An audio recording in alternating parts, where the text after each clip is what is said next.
Ser igreja. O que é ser igreja? E como eu mencionei, essa pergunta ela é respondida de várias maneiras. Uma das respostas tem a ver com estruturas. Deixa eu colocar aqui para vocês. Passei demais. Enfim, eu cometi um erro aqui. Mas tudo bem. Uma das respostas tem a ver com estruturas, cultos diferentes, grande variedade de departamentos e etc. Quando se pergunta o que é ser igreja, muitas pessoas pensam no que se deve fazer para ser uma igreja. O que se deve elaborar, planejar. Quais são as estratégias para ser igreja. É por isso que hoje em dia há um grande departamento nas igrejas que fala sobre métodos, estratégias de crescimento de igreja. Porque pensa-se em igreja muitas vezes em termos de estruturas, cultos diferentes para atrair pessoas, uma grande variedade de departamentos para poder ser uma igreja mais atrativa. Entretanto, essa pergunta, o que é ser igreja, não é respondida pelo apóstolo Paulo nesses termos, como muitas pessoas falam. O foco especial de Paulo é mostrar que o evangelho é central para a vida da igreja. O foco não é mostrar o que a igreja precisa fazer, mas o que a igreja precisa ser. Cuidado aí. Obrigado. O foco, obrigado, Niguinha. O foco é mostrar o que a igreja precisa ser. Ou seja, que o evangelho é central na vida da igreja. Estruturas são importantes. Ter um prédio é importante. Ter um púlpito é importante. Ter cadeiras, seja lá como for, é importante. Ter tecnologia é importante. Mas não é o essencial. A treliça, como diz Colin Marshall e Tony Payne, naquele livro, A Treliça e a Videira, a treliça é importante. Mas as estruturas, elas variam de acordo com vários contextos. O modo de pregar pode variar.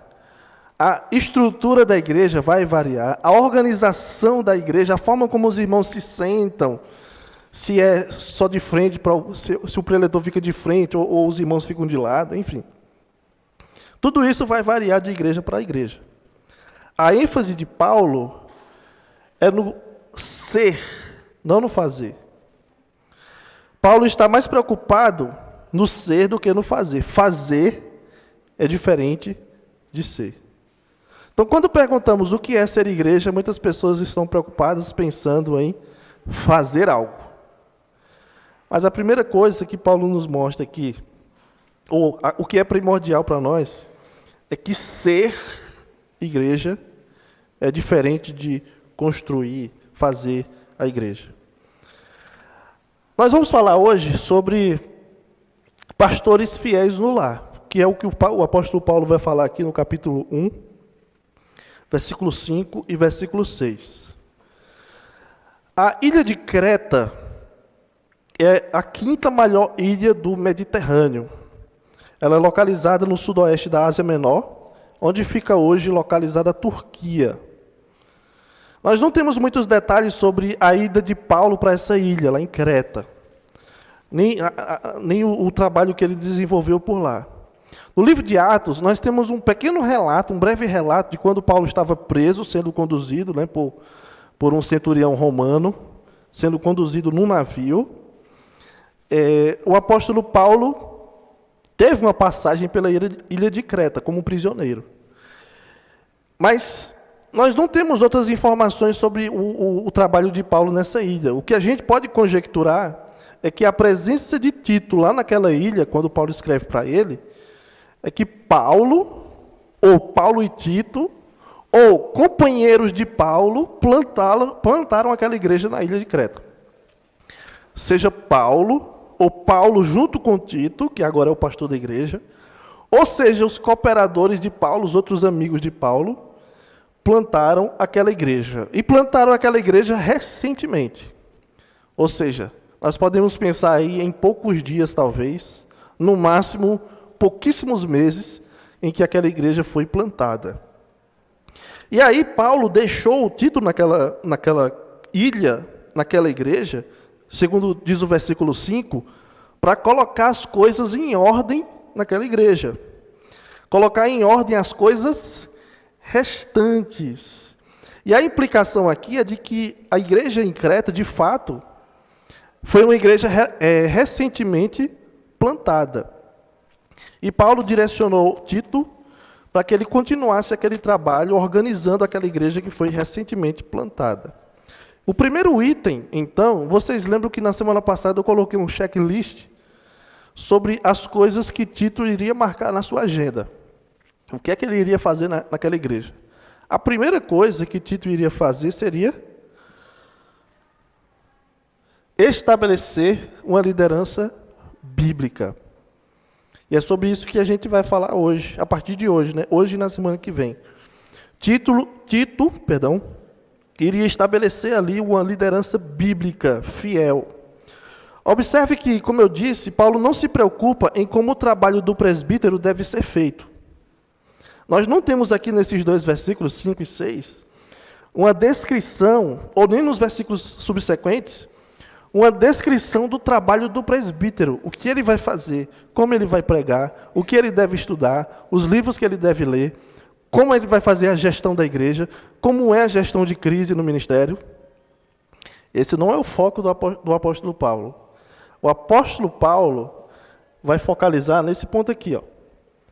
Ser diferente de fazer, fazer diferente de ser. O foco é no que o pastor deve ser. Então, ao estabelecer uma liderança bíblica, algo que é primordial no trabalho de uma igreja, na plantação de uma igreja,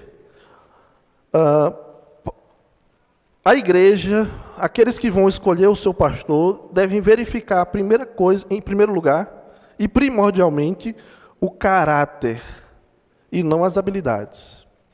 Isso significa que, na escolha de um pastor para uma igreja, nós podemos correr o risco de escolher baseado numa boa pregação, baseado num bom jeito de conversar com as pessoas, mas corremos o risco de escolher como pastor alguém que não tem as qualificações que a palavra de Deus apresenta. Embora seja uma pessoa que saiba falar, tenha o dom da palavra, saiba ser carismático com as pessoas, é uma pessoa que até visita, que cuida, inclusive, mas cujo caráter é questionável.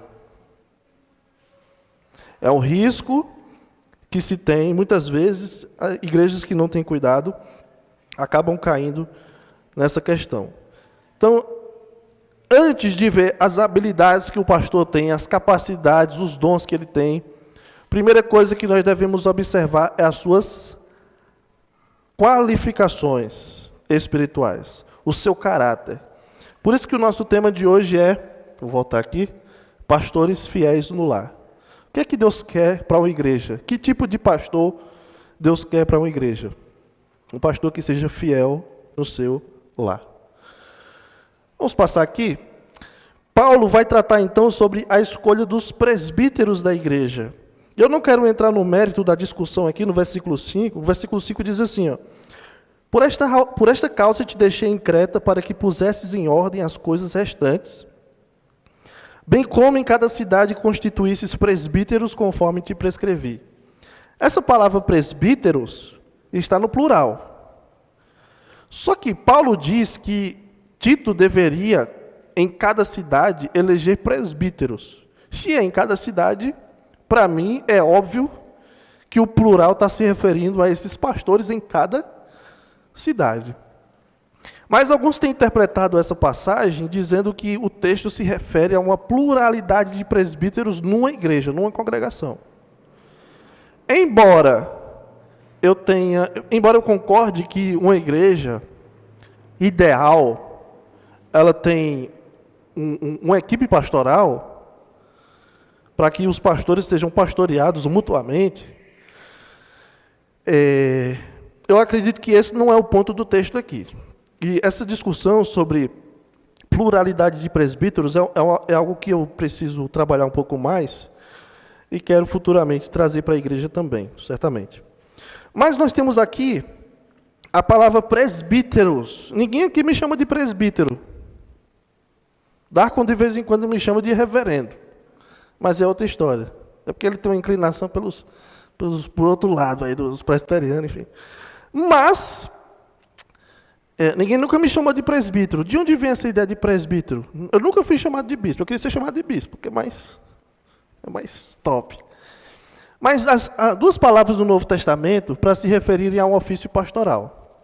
A palavra bispo e presbítero. Essas duas palavras, elas são usadas no Novo Testamento de forma intercambiável, a meu ver. Ambas falam daqueles que pastoreiam o rebanho de Deus, a igreja.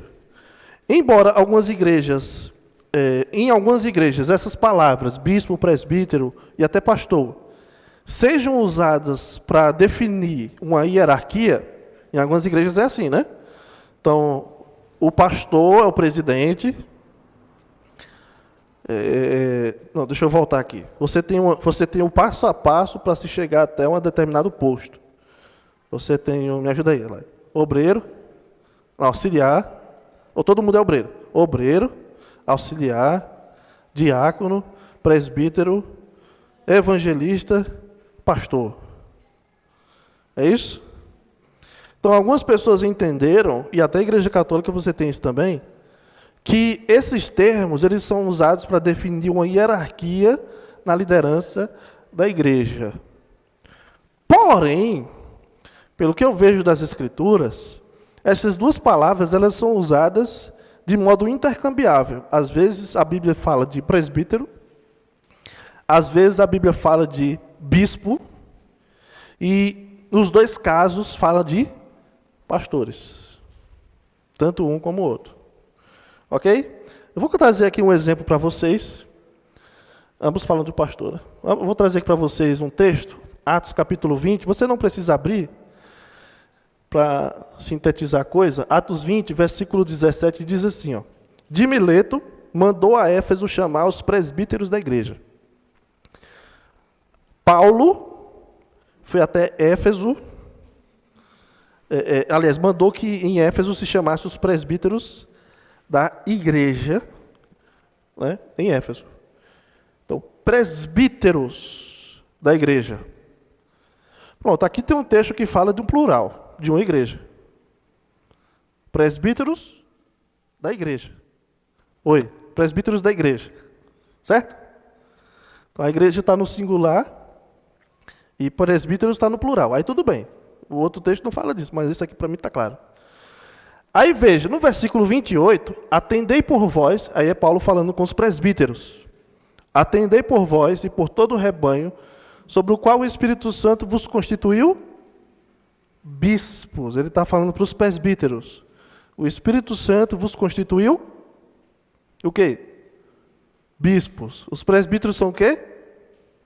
Bispos. Para quê? Para pastoreardes a igreja de Deus, a qual ele comprou com seu próprio sangue. Então eu poderia dizer que 3 termos são usados aqui, certo? 2 títulos, né, e uma função geral. Presbítero, bispo, e os dois ou um, né, os dois em um fazem o quê?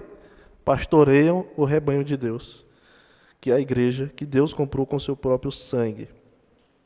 Então, nós podemos dizer que as 3 palavras descrevem as funções pastorais, a função do pastor.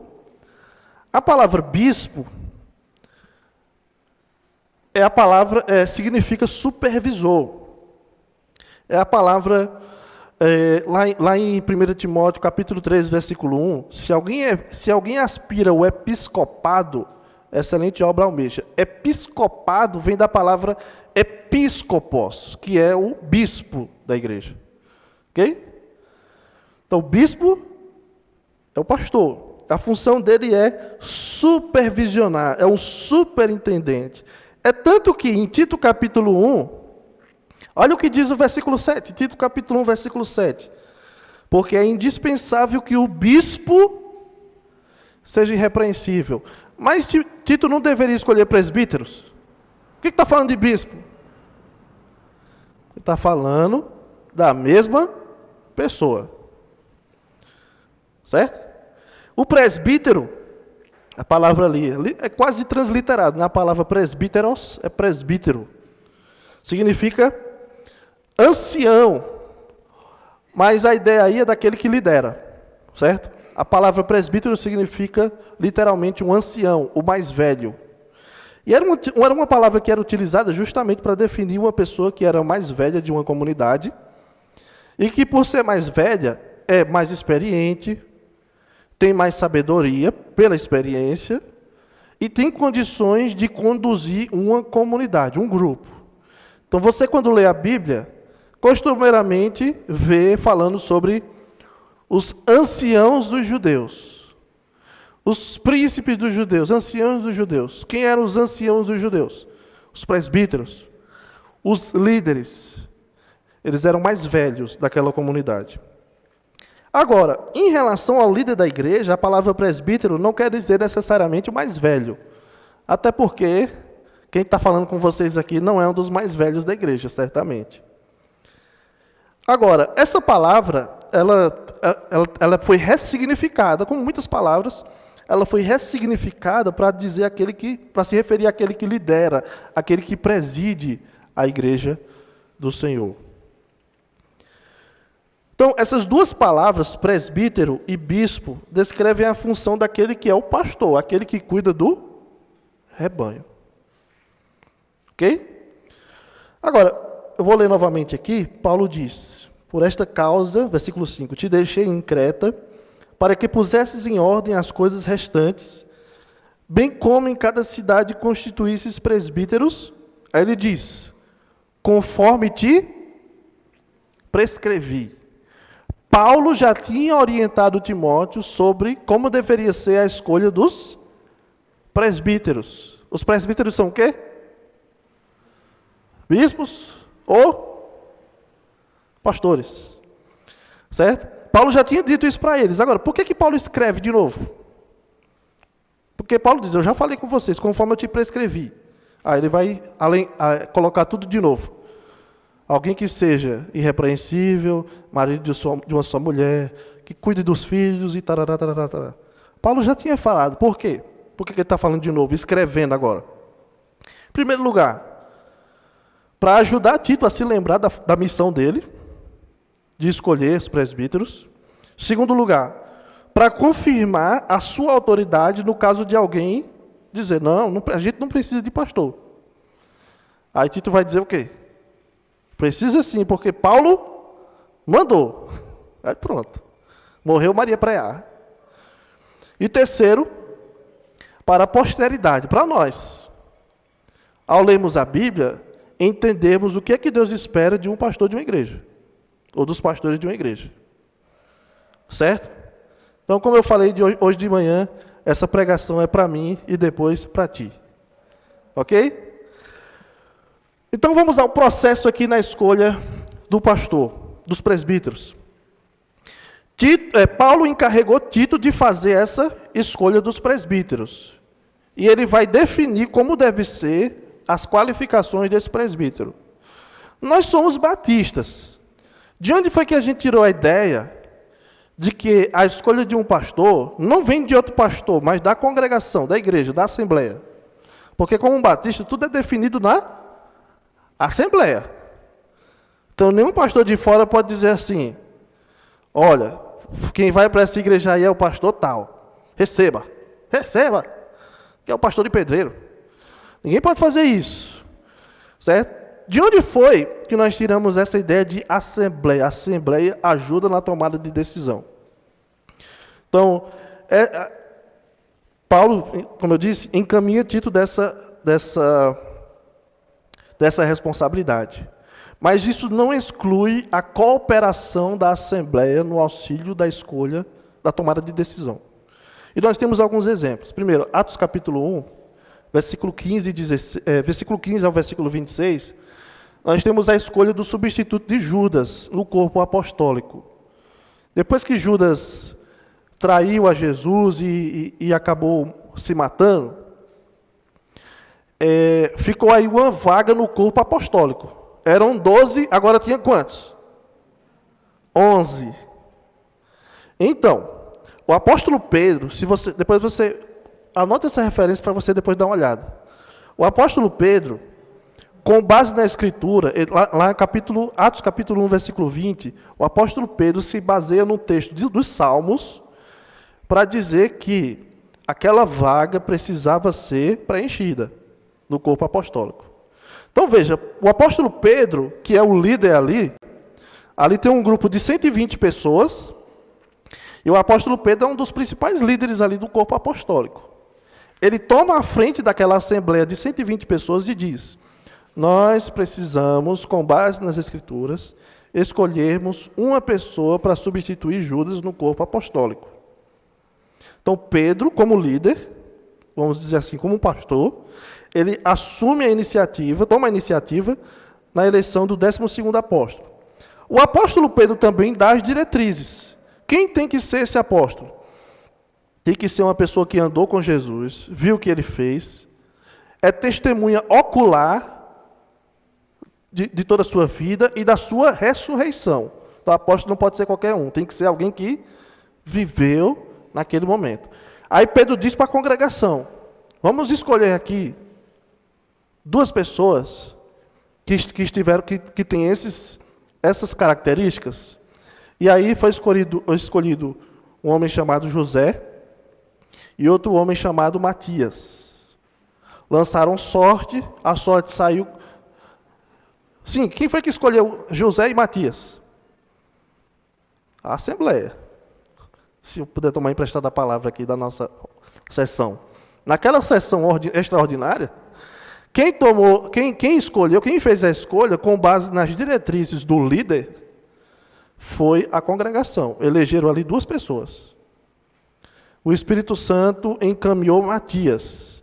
E os apóstolos, amém. E Matias foi escolhido como o 12º apóstolo, sob a orientação do Espírito Santo, por intermédio também da igreja, ou daquele grupo ali, certo? Temos um outro exemplo que é em Atos capítulo 6, versículo 1 a 6, que foi a escolha dos 7, que diz que é o início do diaconato ali. Na escolha qual era a ocasião, a situação? Em Atos capítulo 6, a igreja prestava auxílio às viúvas necessitadas, oferecendo algum tipo de apoio de alimento ou financeiro. Só que algumas estavam sendo desamparadas, porque quem fazia tudo isso eram os apóstolos. Só que os apóstolos tinham que pregar. Imagina a vida do apóstolo, né? Ele tem que preparar as pregações do domingo, ele tem que cuidar de pessoas espiritualmente e ainda tem que cuidar da arrecadação para ajudar as pessoas que estão necessitadas. E com isso acabavam falhando nisso. Os apóstolos acabaram falhando na sua tarefa de ajudar algumas pessoas. Algumas viúvas ficaram desamparadas. Os apóstolos, então, tomaram a iniciativa de dizer para a comunidade, está tudo lá, dizer para aquela comunidade: olha, isso não é bom. Nós, apóstolos, precisamos nos dedicar ao ministério da palavra e à oração. E não é bom que a gente fuja desse propósito. Então escolham 7 homens de boa reputação, que tenham o Espírito Santo, para este serviço de auxílio às viúvas necessitadas. Escolham 7 homens. Então, quem foi que escolheu os 7 homens? A comunidade, a assembleia local escolheu os 7 homens. E os apóstolos, depois de dar todas as diretrizes, e tendo certificado de que aqueles 7, de fato, cumpriam os requisitos, os apóstolos impuseram suas mãos sobre aqueles 7 homens. E os apóstolos ficaram na sua função da pregação e oração, enquanto aqueles 7 homens iriam cuidar das necessidades materiais da igreja. Então nós temos um processo de escolha misto, né? Você tem a direção espiritual do líder, pela palavra de Deus, e você tem então a assembleia tomando aquela decisão por unanimidade. Então, o nosso governo batista segue mais ou menos isso aí. Por isso que o nosso governo é congregacional. Só tem um detalhe: no nosso governo congregacional, ele é mais congregacional do que congregacional e presbiteral. Que eu acredito que deva ter uma mescla desses dois. Então, a congregação ela pode decidir qualquer coisa e muitas vezes o pastor ele não pode dizer, não, mas isso aqui está errado. Eu estou dizendo que é o caso aqui, né? A gente nunca chegou nesse ponto, eu acho. Não que eu lembre, né? Acho que eu não lembro nenhuma vez que eu fiquei revoltado, não. Mas, nós temos isso na Bíblia. A liderança dizendo, tem que ser assim, assim, assim, assim. Escolham. Né? A liderança espiritual, por meio da palavra, ajudando a igreja na tomada de decisão. Então, isso é muito importante. Então, nós podemos entender que Tito ele recebeu aquela incumbência de encontrar pastores para a igreja em Creta, mas que isso não exclui a cooperação com aquela igreja em Creta. Ele poderia escolher baseado justamente naquilo que os irmãos conheciam sobre aquelas pessoas, sobre o estilo de vida, o caráter daqueles homens, daquela cidade, daquele lugar. Então, que tipo de pessoa é o presbítero? Eu coloquei aqui. Então, a gente volta para aqueles 2 conceitos que a gente acabou de ver, de ser e fazer. Deixa eu perguntar para vocês, o que você espera de um pastor? Então, se a gente for fazer essa pergunta em várias comunidades e várias igrejas, nós vamos ter várias respostas. Algumas dessas aqui, por exemplo, né? O que você espera de um pastor, de um presbítero? Eu espero que o pastor da igreja seja uma pessoa que faça e tenha uma boa pregação. É bom, né? A pessoa, você tem um pastor que prega mal? Eu peço desculpa a vocês por isso, inclusive. Mas uma boa pregação. Uma pessoa que seja bem dinâmica. Que seja assim para frente. Né? Uma pessoa que tenha um toque pastoral. Aquela pessoa que faz você lembrar daquele pastor que você teve no passado. Fulano era um pastor. Ele tinha um toque pastoral. O jeito que ele visitava as pessoas. Maria. Tinha um toque pastoral. Que tipo de pastor ou o que você espera de um pastor? Uma pessoa que seja estrategista, uma pessoa que bole planos evangelísticos, que bole planos sobre como a igreja pode crescer, como a igreja pode alcançar, como a igreja pode fazer isso, aquilo, outro. Um estrategista. Uma pessoa que seja um ótimo gestor. Então, eu espero de um pastor, uma pessoa que seja um gestor. Uma pessoa que saiba assim, igual João Dória, um gestor. Uma pessoa que saiba lidar com a igreja como um presidente de uma empresa lida com aquela empresa. Aí o apóstolo Paulo, ele não fala sobre o que o pastor deve fazer. Fala sobre o que ele deve ser. Capítulo 1, versículo 6. Como é que deve ser o pastor? Alguém que seja irrepreensível. Qual é o tipo de pessoa que deve ser presbítero de uma igreja, pastor de uma igreja? Alguém que seja irrepreensível. Veja, todas aquelas qualidades ali, elas têm sua importância. O pastor ele tem que ser apto para ensinar, certo? Tem que ter uma boa pregação. Eu sou igual algumas crianças aqui, alguns adolescentes. Eu tenho certa dificuldade de prestar atenção em algumas coisas. E uma pregação ruim, para mim, é um terror. Devo confessar para vocês. E eu escuto pregações. E eu disse até para ela, né, eu tenho medo, assim, porque minha voz, por causa da... Enfim. Eu acho minha voz tão assim, eu não queria me ouvir pregando, não.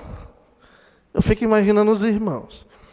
Mas, a boa pregação, ela não é essencial. Veja bem, o pastor tem que pregar bem, tem que saber pregar, tem que comunicar a palavra.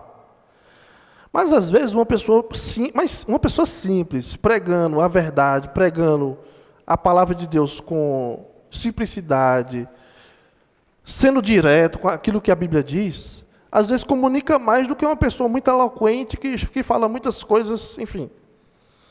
Você entende o que eu quero dizer? Um pastor que seja dinâmico, um pastor que seja estrategista, que tenha um toque pastoral, igual outros pastores têm, que seja um gestor, tudo isso tem sua importância. Mas como diz o verso 7, é indispensável que seja irrepreensível. Indispensável quer dizer que existe uma diferença entre o que é importante e o que é essencial. Existe uma diferença entre o que é necessário e o que é imprescindível. É necessário uma máquina de lavar para lavar roupa? Sim ou não? É necessário. E aí vai variar de acordo com o contexto. Alguém vai dizer, não, eu lavo na pedra, no rio. Beleza. Ótimo. É necessário, a necessidade vai variar de acordo com o contexto. Por exemplo, a dinâmica, às vezes o pastor não é muito dinâmico. Tem igreja que o pastor não é muito dinâmico, mas é um ótimo pastor. Essas coisas variam. Então, é necessário uma máquina de lavar roupas para lavar roupas? Geralmente, no contexto que a gente vive, é necessário. Mas é essencial? É essencial a máquina de lavar roupas para lavar roupas? O essencial é água. Tente lavar roupa sem água. Lavar seco, sem água. A água é imprescindível. A água é imprescindível, não a máquina de lavar. Da mesma forma, a gente imagina um pastor assim com várias coisas que não são imprescindíveis, que não são indispensáveis. O que é indispensável para o pastor aqui, de acordo com o apóstolo Paulo, é que ele seja irrepreensível. E quando a gente fala sobre irrepreensibilidade, o apóstolo Paulo fala tanto isso no versículo 6 como no versículo 7. Só que no versículo 6, ele fala no contexto da família. No versículo 7, a sua irrepreensibilidade, no contexto geral. No versículo 6, ele diz que é fundamental que ele seja irrepreensível, marido de uma só mulher, que tenha filhos, crentes que não são acusados de dissolução, que não são insubordinados. Agora, o que significa irrepreensível? Literalmente, a palavra irrepreensível significa inculpável. Inculpável. Meus irmãos, essa palavra é um terror às vezes, quando você imagina que o pastor ele deve ser uma pessoa que é inculpável. Mas ninguém é inculpável. Tá bom? O que significa essa palavra? De um ponto de vista mais geral, né? Porque ninguém é inculpável. Pode ser também ser traduzido como que não pode ser acusado. E tem a ver com a reputação do pastor. Deve ser uma pessoa contra quem nenhuma acusação pode ser feita devido ao seu caráter. Você pode dizer que ele é um ladrão, mas ele nunca roubou. Você está mentindo. Já ouvi? É interessante, né? De vez em quando eu escuto alguém falar, os pastores são tudo ladrão. Pode falar isso de qualquer pessoa, menos de mim. Nesse ponto eu sou irrepreensível. Eu não sei dos outros, aí vocês que dizem. Eu nunca roubei ninguém. Maria. Por meu padrinho, lá da minha terra.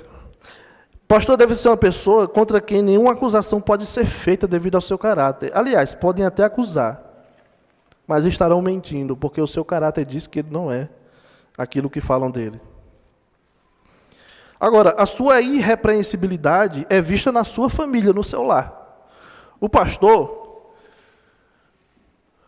ele deve ser, e a sua irrepreensibilidade é vista em sua fidelidade à esposa. Diz no versículo 6 que ele é marido de uma só mulher. Marido de uma só mulher. Acredito que o texto bíblico não exclui os solteiros, tá bom? Quando diz aqui que ele deve ser marido de uma só mulher, não está excluindo os solteiros.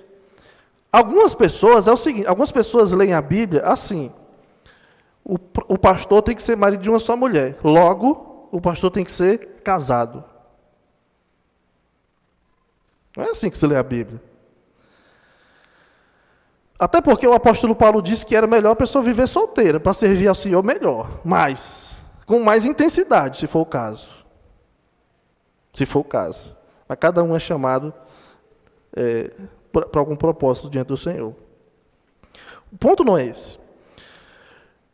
Agora, se o presbítero, se o pastor ele é casado, esse é o ponto. Se o pastor é casado, que ele seja marido de uma só mulher. Que ele tenha a sua mulher. Um pastor deve ser uma pessoa bem casada, comprometida com a sua esposa, e que não tem fama de se insinuar para outras mulheres. Que é o que a gente vê tanto. Pastor que se insinua para mulheres. Irmão, você não sabe o tanto de pessoas que a gente conhece, de pastores que eu conheço, ou conheci, que caíram no adultério na igreja. Terrível, o tanto de pessoas. Não foram poucos. Não cabe nas minhas mãos. Muita gente. Pastor, chego lá, irmãos. Eu não estou falando das outras igrejas, não. Estou falando das nossas. Paulo promove a fidelidade no casamento como exemplo de como os líderes, eles devem ser irrepreensíveis em todas as áreas da vida. E é interessante porque, assim, o apóstolo Pedro, em 1 Pedro capítulo 5, versículo 3, ele diz que os pastores eles são modelo para o rebanho. O pastor é exemplo para a igreja. O pastor que ama a sua esposa, como Cristo ama a igreja, o pastor que é fiel à sua esposa, que não tem outra mulher no seu radar, é exemplo para os demais. Os pastores devem ser exemplos de fidelidade no casamento para a igreja. Deixa-me falar uma coisa. Eu digo que essa pregação é para mim, mas é para você também, porque Deus pode, e eu oro por isso, eu tenho pedido a Deus por isso, daqui a um tempo levantar pastores aqui, para essa igreja. Você tem que ser fiel à sua mulher. Nós não queremos essa igreja seja liderada, seja por pastores, diáconos, por homens, seja por líderes de departamentos, por homens que pensam em outras mulheres, desejam outras mulheres além da sua esposa. Jamais que isso passe por aqui. Uma coisa que não é dita aqui, mas que é subtendido, é que o pastor não é... O pastor não é fiel à sua esposa por causa da igreja. Algumas pessoas pensam o seguinte, olha, o pastor ele deve ser marido de uma só mulher. Então o pastor ele está se vigiando, por quê? Eita, eu sou pastor de uma igreja, eu tenho que ser fiel à minha esposa. O que é isso? Quer dizer que se sair da igreja vai trair a mulher? Algumas pessoas acabam se segurando no ministério, cuidando do seu testemunho, mesmo que deseje outras mulheres, para não perder o ministério. E não é isso. A fidelidade do marido aqui, no caso, do pastor, precede a escolha dele para ser pastor. Ele tem que ser uma pessoa fiel, irrepreensível no seu lar, amando a sua esposa, não tendo outra mulher no seu radar. Observe que, como eu disse, a fidelidade do marido precede a escolha. E se é alguém cujo caráter é questionável, especialmente no casamento, essa pessoa não pode ser candidato para o ministério. Ele tem que ser irrepreensível. Ninguém pode dizer assim, rapaz, essa pessoa é pastor da igreja e ele fica só com gracinha, com as mulheres, com as meninas, fica só com gracinha, com olhar, com comentários meio assim. Isso não pode. Ele tem que ser fiel à sua esposa. Segundo lugar, a fidelidade no lar em relação à criação dos seus filhos. A sua irrepreensibilidade é vista na fidelidade na criação dos filhos. Diz aqui no versículo 6 que ele deve ter filhos crentes que não são acusados de dissolução, nem são insubordinados. Mais uma vez, é um texto assim que, mais uma vez, as pessoas leem e tiram conclusões precipitadas. Porque ele diz que o pastor tem que ter filhos crentes que não são acusados de dissolução e nem são insubordinados. Então, algumas pessoas, quando leem esse texto, concluem o seguinte: filho de pastor é o quê? Vamos lá. Filho de pastor é crente. Então foi o seguinte: Deus escolheu alguém para ser pastor, automaticamente o filho dele, a filha dele vai ser crente. Absurdo. É um absurdo teológico. A graça de Deus não é assim. A salvação não vem de tabela, é salvação individual. Qual é o ponto aqui, meus irmãos? A palavra crentes, ela pode ser traduzida também como fiel. E não necessariamente ter uma conotação salvífica, tem a ver com salvação. A palavra crente tem a ver com fidelidade também. Então, isso nos ajuda a entender qual é o ponto aqui. Filhos fiéis seriam aqueles que, mesmo não tendo as mesmas crenças do pai, se for o caso, ou da mãe, respeitam seus pais, não agem com rebeldia, são disciplinados pelos pais e não são criados soltos, são criados com correção. Então, conheço pastores que têm filhos difíceis, porque não é uma garantia de que, porque é filho de pastor, vai ser assim, crente, modelo para o rebanho. A Bíblia diz que modelo para o rebanho é o pastor, não é os seus filhos. Não, pastor, mas os filhos têm que ser modelo. Está exigindo demais. Paga o salário deles, então. Né? As pessoas exigem muito, às vezes, da família do pastor que tem um padrão que o pastor deve ter. O que está em jogo aqui é a reputação do pastor, não dos filhos. Não é que os filhos sejam bênção. Ele não está dizendo aqui que os filhos sejam bênção, que os filhos sejam crentes santo. Porque criança, quem tem criança que sabe, criança é difícil. Quem vai ter, vai saber. Não é fácil. Não é simples. Tem que ter muita dedicação, amor, a gente faz o melhor que pode. Mas em algum momento, quando crescer, vai tomar suas próprias decisões. E como pai, falando como pai aqui, né? Vocês são pais e mães, sabem que não dá para carregar a culpa pelas decisões dos filhos que já são maiores. Se você já fez, você instruiu de toda forma possível.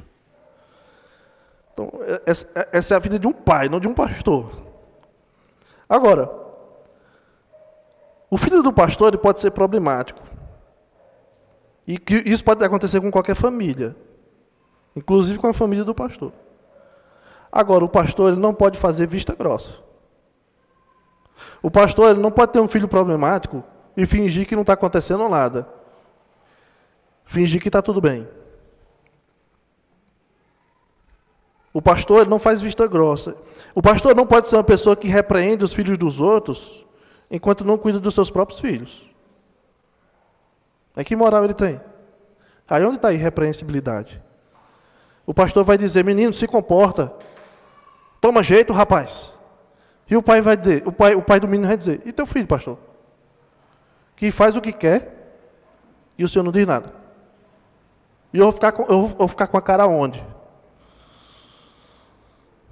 Né? O pastor, ele tem que ser irrepreensível em sua fidelidade à sua esposa e na criação dos seus filhos. Ele tem que fazer o melhor que pode, biblicamente, disciplinar, ajudar. Enquanto seus filhos estiverem sob a sua tutela, a sua direção, ele tem que fazer o melhor que pode. Não é uma garantia de que eles vão ser as melhores pessoas do mundo. Porque eu conheço filhos de pastores que se tornaram homossexuais, traficantes, que eu não estou colocando as duas coisas no mesmo patamar não, tá? Estou só... Filhos de pastores que foram rebeldes, que tratavam mal a igreja, que não se comportavam, mas que os pastores fizeram de tudo. E nesse sentido eles são irrepreensíveis. Alguém poderia dizer, olha, o filho do pastor não é nem crente, não quer nem saber das coisas de Deus. Então, esse pastor não pode ficar sendo pastor da nossa igreja. Então, não é isso que está em jogo aqui. O pastor é uma pessoa que não faz vista grossa para os pecados da sua própria casa. Ele trata seus filhos. Ele educa seus filhos. Ele cria seus filhos. E os seus filhos não são acusados de dissolução, de insubordinação, de rebeldia, porque o seu pai está de olho neles. Está lá olhando para eles. Tim Chester diz que o indicador mais importante de um líder da igreja é sua vida em sua família. O indicador mais importante de um líder da igreja é sua vida em família. Isso é muito importante, irmãos, porque, como diz o pastor, ele é padrão para a igreja. Então, tudo isso aqui é para você também. Você que é homem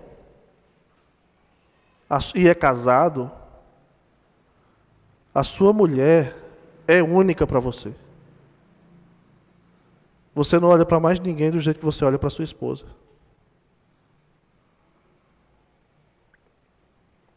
E os seus filhos, você educa e cria para que o seu lar, a sua criação dos filhos não seja solta.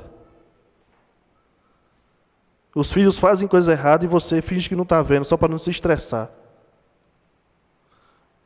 Eu vou deixar meu filho fazer o que ele quiser para não ficar com raiva.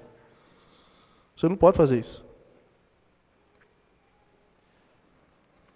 Então, cuide da sua família. Então, para encerrar, para praticar e viver, seja alguém que humildemente se submete às orientações do seu pastor.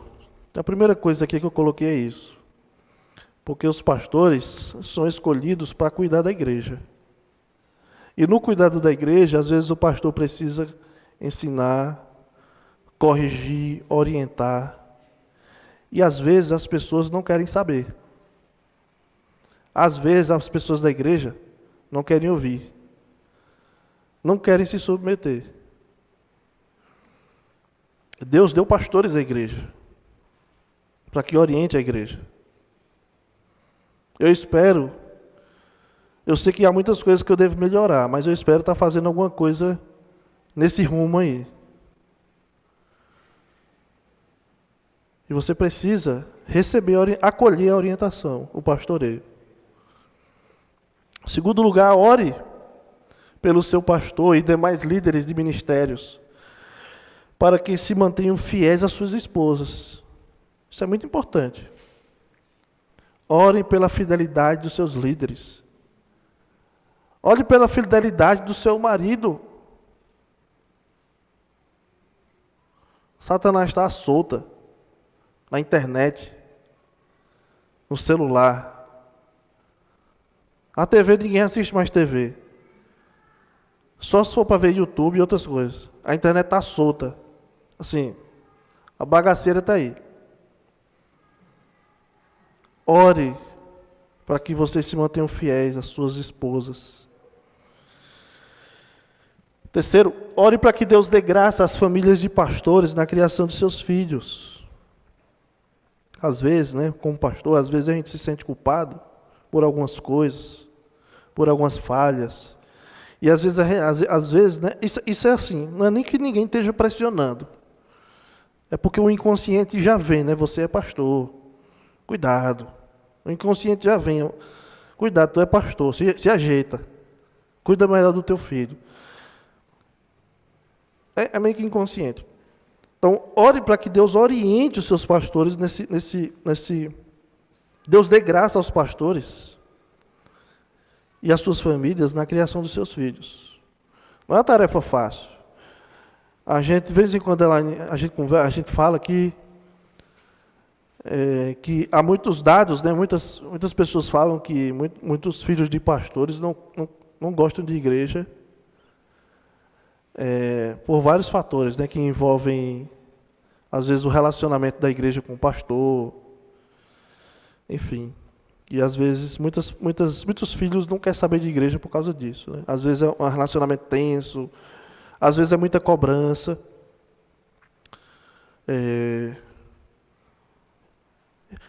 Às vezes alguém comenta assim, olha, como é que o filho do pastor age desse jeito? É filho do pastor.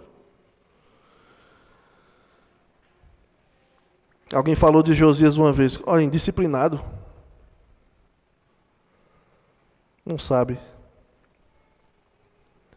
Não sabe o que a gente ensina, mas diz que é indisciplinado. Essas coisas, essas cobranças, elas pesam no coração, né?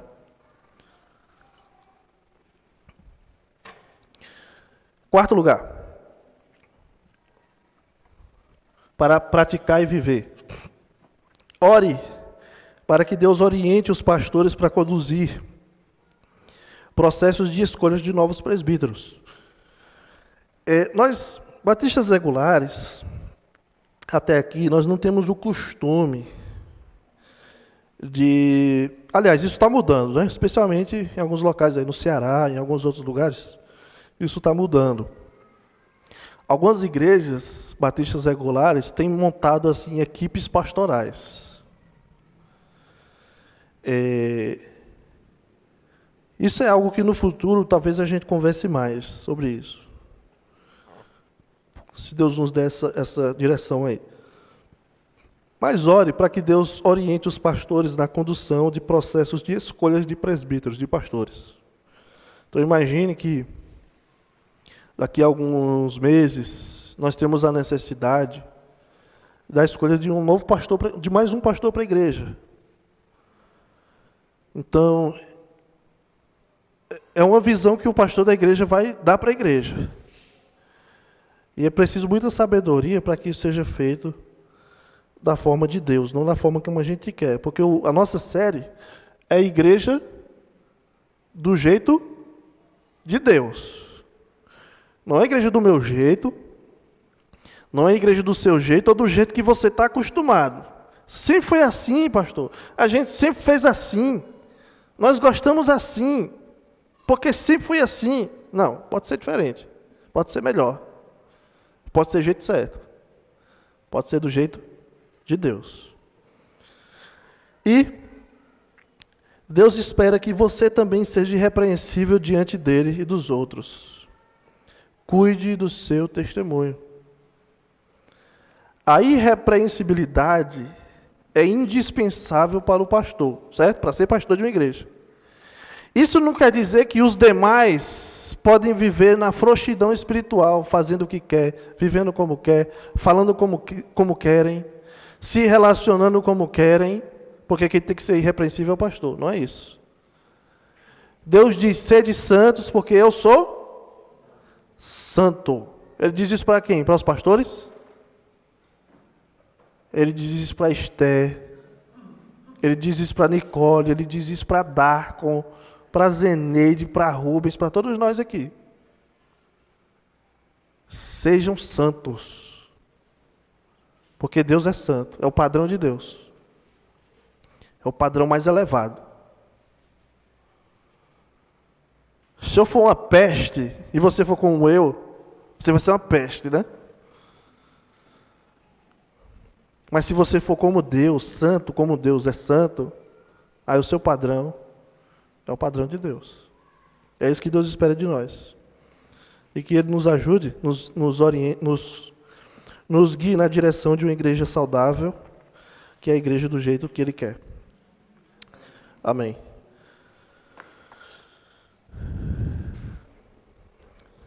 Vamos orar. Senhor nosso Deus, nós agradecemos, Senhor, por nos orientar com a Tua palavra. Queremos agradecer, Deus, por nos ensinar sobre o que o Senhor espera dos pastores, dos líderes. Que o Senhor nos dê graça, Deus, porque sabemos que não é fácil.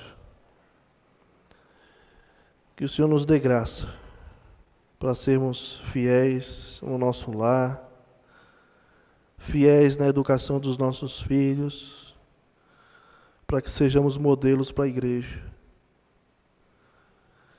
Que o Senhor dê graça à tua igreja para que possa acolher, Senhor, a orientação, para que acolham a pregação com amor, com humildade, possam reconhecer suas fraquezas, suas debilidades, possam mudar o que precisam mudar. E cada vez, Deus, que nós orientarmos a igreja por meio da palavra, Deus, possam ter esse amor, esse desejo, Deus, de seguir a orientação. É o que nós pedimos em nome do Senhor Jesus, que deu a vida por nós, pelos nossos pecados. Amém.